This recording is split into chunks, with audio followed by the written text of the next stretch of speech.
बिस्मिल्लाहिर्रहमानिर्रहीम। अस्सलामु अलैकुम अज़ीज़ तलबा। अरबी ग्रामर के सबक के साथ मोहम्मद इकबाल हाज़िर खिदमत है। आज के सबक में हम अरबी के हुरूफ़ जार पढ़ेंगे। हुरूफ़ जार या हुरूफ़ जार, और इनको इंग्लिश में प्रेपोजिशन कहा जाता है। हुरूफ़ जार कौन से होते हैं? वो अल्फाज जो उस लफ्ज़ का ताल्लुक़ किसी नाम या ज़मीर के साथ जोड़ते हैं जो लफ्ज़ के उनके बाद आ रहा होता है। हुरूफ़ जार वैसे तो बहुत सारे हैं, लेकिन यहाँ पर आप 4 हुरूफ़ जार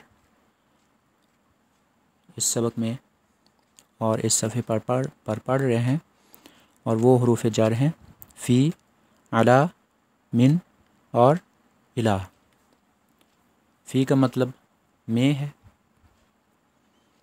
अला का मतलब पर है, मिन का मतलब से है, और इला का मतलब तक, को या की तरफ है।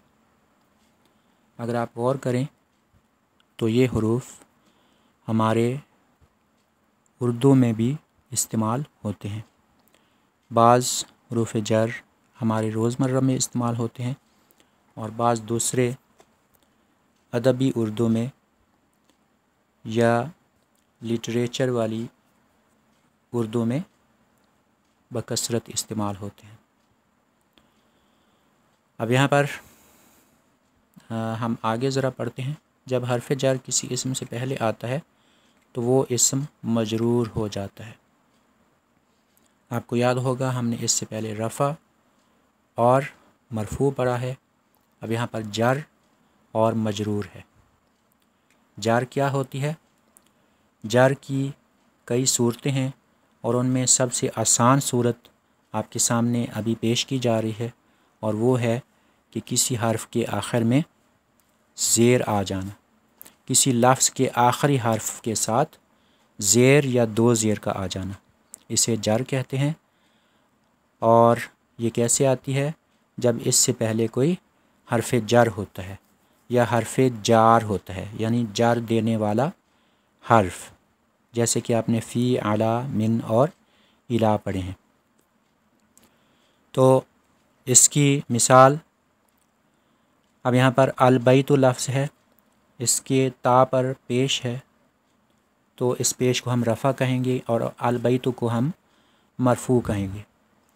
और फ़िल बैती में पहला हर्फ जार है।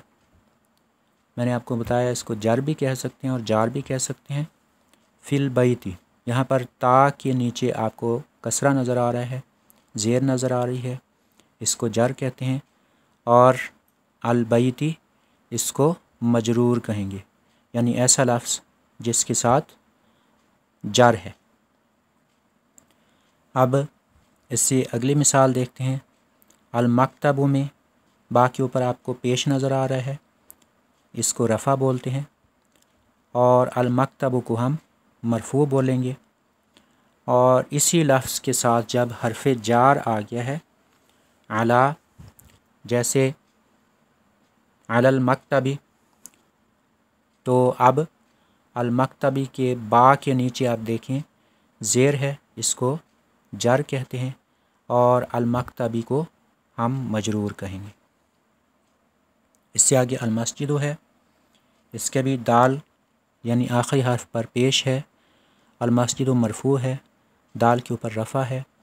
इसी लफ्ज़ के शुरू में जब हर्फ जार इला आया तो अल-मस्जिदी, दाल के नीचे कसरा जिसको हम जार कहेंगे वो आ गया है, और अल-मस्जिदी मजरूर हो गया है। इलल मस्जिदी, मस्जिद तक, मस्जिद को या मस्जिद की तरफ। इससे आगे वही लफ्ज़ है पहले वाला अलबैतु, ये मरफ़ू है, और इस से पहले हमने फ़िल बैती पढ़ा है, और यहाँ पर है मिनल बैती। मिन भी हुरूफ़ जार में से है। जब मिन अलबैतु के शुरू में आया तो अलबैतु से अलबैती हो गया, यानी मिनल बैती। ताकि नीचे कसरा है, इसको जर कहेंगे और अलबैती को मजरूर कहेंगे। इसका मतलब है घर से।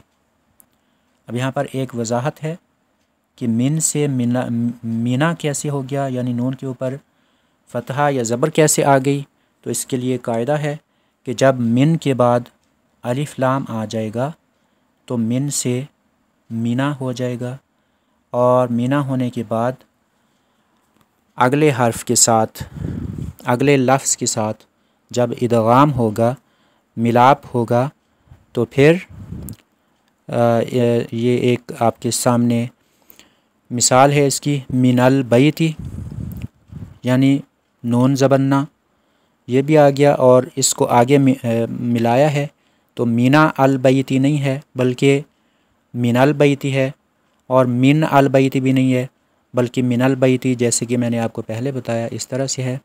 ये कुछ कवायद इदगाम के भी हैं जो आपको बाद में बताए जा सकते हैं।